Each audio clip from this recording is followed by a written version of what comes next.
नमस्कार मंडळी, पुन्हा एकदा स्वागत करते तुमचं आजच्या एका नवीन व्लॉगमध्ये। हळदी आणि लग्नाचं दोन्हीसुद्धा व्हिडिओ मी एकाच ह्याच्यात शेअर केला आहे, कारण की मी व्हिडिओ करत राहिले असते ना तर एन्जॉय करायचं राहून गेलं असतं। तसंच शॉर्टमध्ये मी बरंच काही शेअर केलं आहे, पण म्हटलं चला लॉंगमध्ये सुद्धा करूया। तर हळदीच्या दिवशी मस्त अशी तयार होऊन आले होते घरून, पण इथं आल्यावर सर्वांनी छान पार्लरमधून मेकअप केलं होतं, म्हणजे पार्लरवाल्या ताईंनाच बोलवलं होतं आणि खूप छान दिसत होत्या। आणि मला वाटत होतं की आता हळदीच लावायची आहे, भरणार तर आहोत, मग कशाला उगीचच मेकअप। पण सर्वच खूप सुंदर दिसत होत्या, म्हटलं चला आपण पण करून घेऊया। त्याच्यानंतर आम्ही पोहोचलो होतो लग्नाच्या हॉलमध्ये, म्हणजे आज हळद होती आणि उद्या लग्न। तर सर्वच आमचे पाहुणे आले होते आणि सर्वांनाच आवडतं बरं का व्हिडिओमध्ये यायला, सर्वच त्यांना माहित आहे मी व्हिडिओ बनवते। तर आधी इथं पोहोचल्यावर सर्वांनी आम्ही छान असे डान्स केले होते।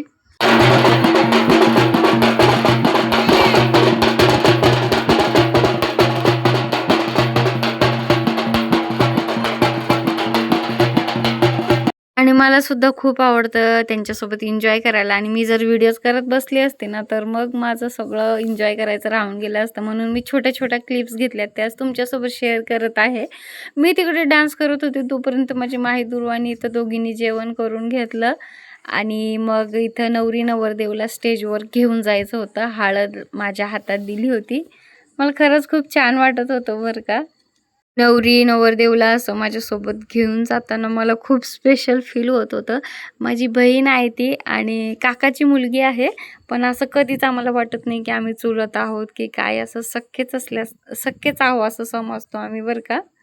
हळद झाली इथं, आणि खूप सुंदर असे सर्वांनी प्रॅक्टिस करून आले होते। कपल डान्सचे कोणी केले होते कोणी नाही, 2-3 यांनीच केली होती प्रॅक्टिस। तर आमचा सुद्धा खूप छान आता कपल डान्स झाला।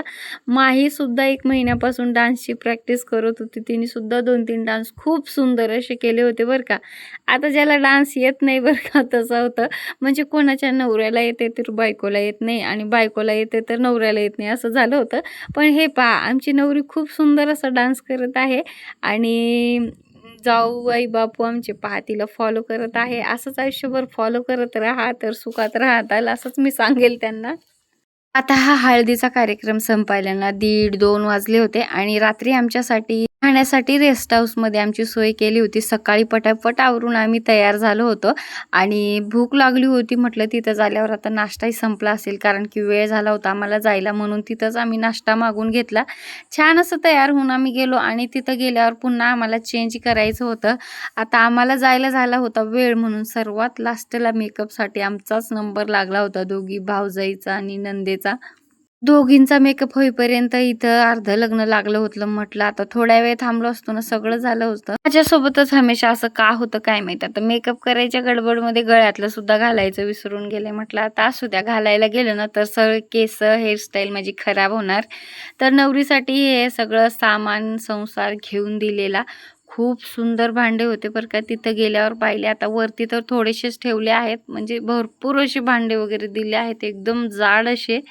आता तर खूप काही मांडतात बरं रुखवतमध्ये, पण आमच्या लग्नाच्या वेळेस जास्त काही नव्हतं। आता जरा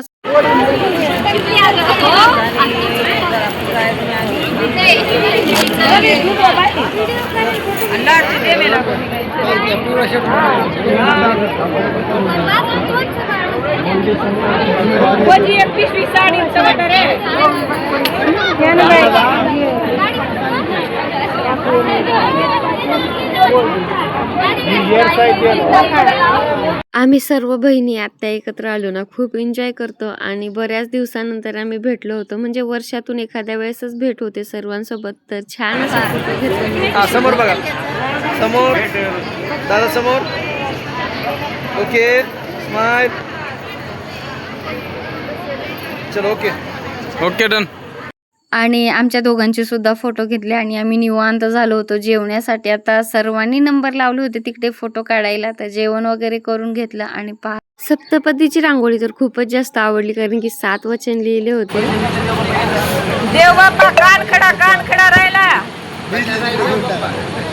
कान वेळ आहे का। आता जे काही गिफ्ट आहेर मी आणलं होतं माझ्या काकांसाठी, तेच मी त्यांना इथे देऊन टाकलं, कारण की सकाळी सर्वांचा आहेर करून झालं होतं, आणि मला रेस्ट हाऊसमधून यायलाच वेळ झाला होता।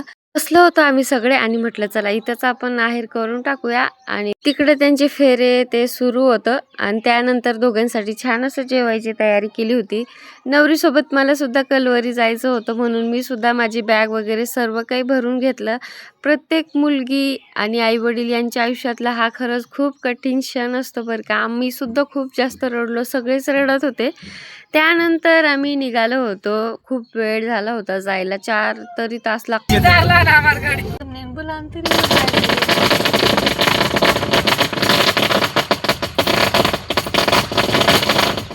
तर एवढं रात्र झाली होती तरी सुद्धा त्यांनी खूप छान असं वेलकम केलं होतं नवरीचं. आणि एक पोस्टर आणलं होतं त्यांनी तिच्यासाठी, तर ते तिलाच ते खोलायचं होतं. तर त्यावरती त्यांनी लिहिलं होतं की सून नाही तर सोन पावलं लेक आली आहे, असं काहीतरी लिहिलं होतं छान असं. आणि तिचा छान फोटो होता त्यावरती. तर असं छान तिचं वेलकम केलं होतं.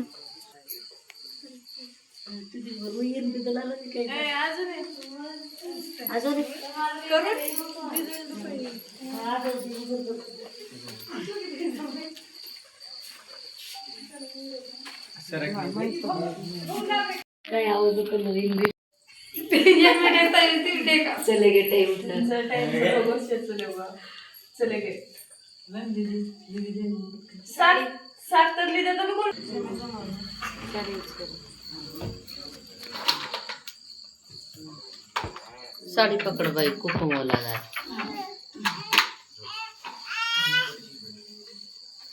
देव समजा